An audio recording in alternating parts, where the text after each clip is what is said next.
Hello, it is Success Story Saturday, November 18th, 2017. Steve Sipress here, another beautiful, picture-perfect day in way too sunny Arizona. Rhino of the day today is this rhino wall plaque.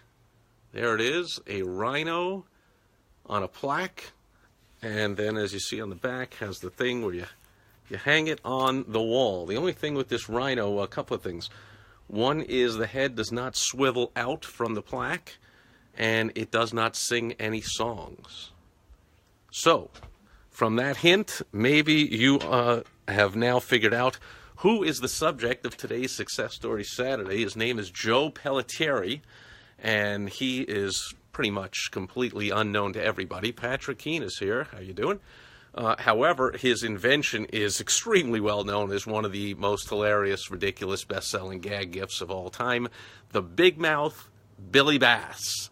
So this was basically a plastic fish that went onto a plaque on the wall and sang a song, and its head swiveled out from the plaque and made that movement. And that movement, by the way, was the key to the success as the story goes. So now I usually bring you a success story of an entrepreneur, but Joe Pellettieri is what I call an intrapreneur. And I don't think I made that up. I don't know if it's an official word, but it's a word I'm fond of using. This is what I call somebody who works for a company instead of owning their own business or businesses, and yet has an entrepreneurial nature to their role with the company. So I call it an intrapreneur. You pretty much work as your own boss, starting up opportunities, always looking to put resources together to create something of more value than just the sum of the resources as they were sitting there. And you put them together to create more value. That's the definition of an entrepreneur. An intrapreneur is someone who does that within another company, and that's Joe Pellettieri. So as typical of a non-entrepreneur, he went to way too much school and got an MBA, and then went on to work in retail for about 10 years, and then realized that was boring the crap out of him. So he went to work for this little small novelty toy company. And right away when he got there, it showed that he had a great instinct, as the story goes, because he made a little change to one of their products, suggested something, and boom, the thing took off and sold. And if you've ever worked in the novelty gag gift type of thing, or even thought about any time you've bought one or seen them in the store, you know that they have a incredibly low success rate. Lower than most entrepreneurial ventures, which already have a low success rate, like whatever 80% of small businesses fail, or all businesses fail in the first year, 50% in the first year, 80% are gone within 5 years, that kind of stuff. Well, novelty or gag gifts have an even more extraordinary failure rate. So the fact that he gave some suggestion and the sales took off of this thing, they were like, hey man, this guy has a great instinct, knows what he's doing, let's make him VP of product development. So there he went. Now he's in charge of his decision, what products they're going to bring from crazy ideas, which must, in a company like that, must roll by the thousands, which ones he's going to pick to actually invest the resources into to bring to the market. And his most famous one was the Big Mouth Billy Bass. And the story goes that his wife, when they were in a Bass Pro Shop, turned to him and said, why don't you put a bass on a plaque and have it sing? Because they did a lot of this something with singing stuff. And he was like, sounds ridiculous, but of course ridiculous is par for the course in the novelty gag gift toy industry. So he went to work on it, and it was boring and not testing well, and was going to end up on the scrap heap. From what I have discovered through a little research, well, what happened was he came up with the idea that was completely new back in those days. There were none of these moving toys, and he said to the engineers, what if you could make that head swivel? the head of the fish, as we all know now, if you know anything about Billy Bass, big mouth Billy Bass, the most hilarious thing about it, besides it's a singing dead fish on a plaque on a wall, is that it actually comes out, like looks at you and sings at you as you walk by. Like, that's just crazy hilarious. And so the engineer said, we can do that.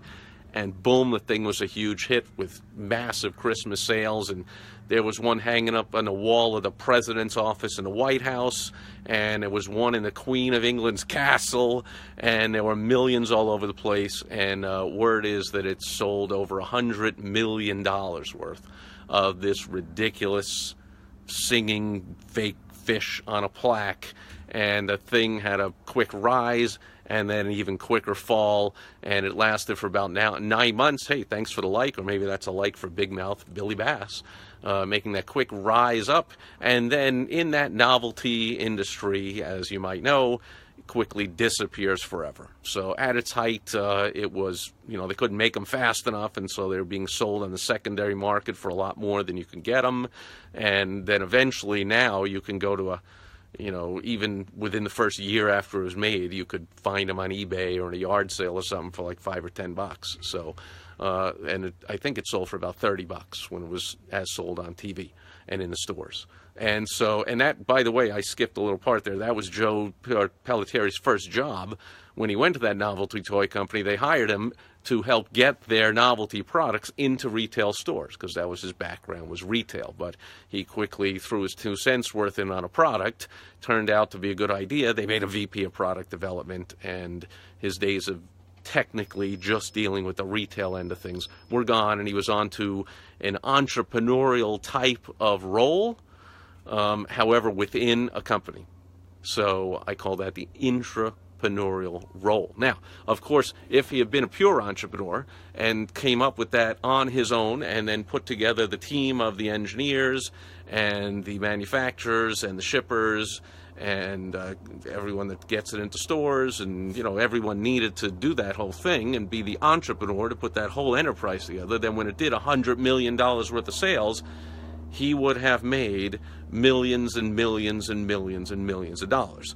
Being an intrapreneur, working within a company instead, unfortunately, it's not likely that he makes millions and millions and millions of dollars from any product. So I've had this conversation with friends over the years.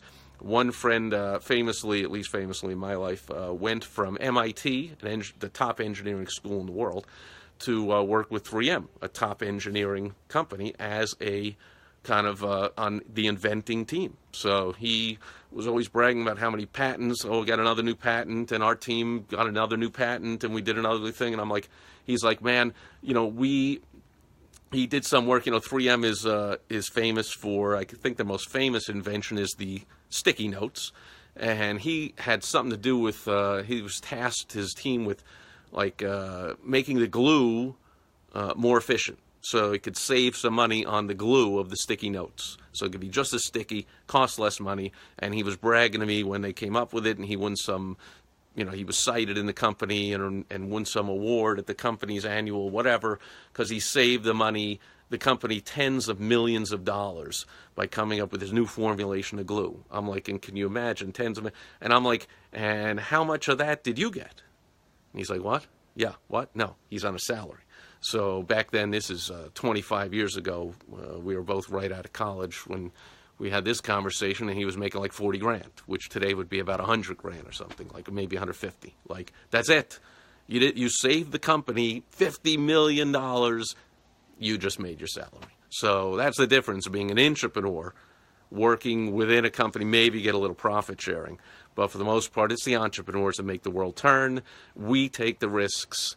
We get the rewards, or we have the downside. And actually, we have both. If you do it right, you have ups and downs.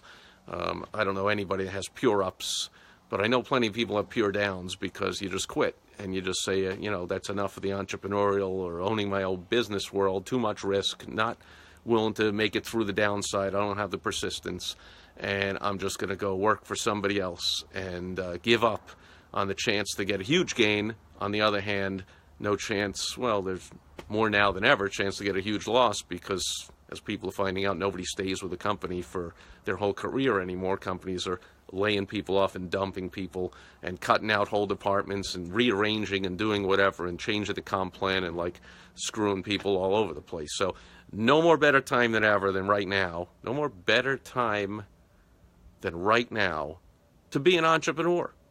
Heck, working for anybody else is a tremendous risk. You might as well take the risk and have the chance of the tremendous gain as well. And that's it for Success Stories Saturday. Thanks, Patrick, for being here, and anybody else that was live, and anybody watching on the replay. And I'll be back tomorrow just to check in, as I always do on Sunday Fun Day. No big thing, but I made a vow a little over 6 months ago. I should count how many episodes we've done now, every single day, to say hello and do a live video here on Facebook. So I hope you'll join me tomorrow on Sunday Fun Day, signing off from beautiful sunny Arizona on a beautiful sunny day. This is Steve Sipress on Success Stories Saturday. Thanks for being here, and I will catch you tomorrow.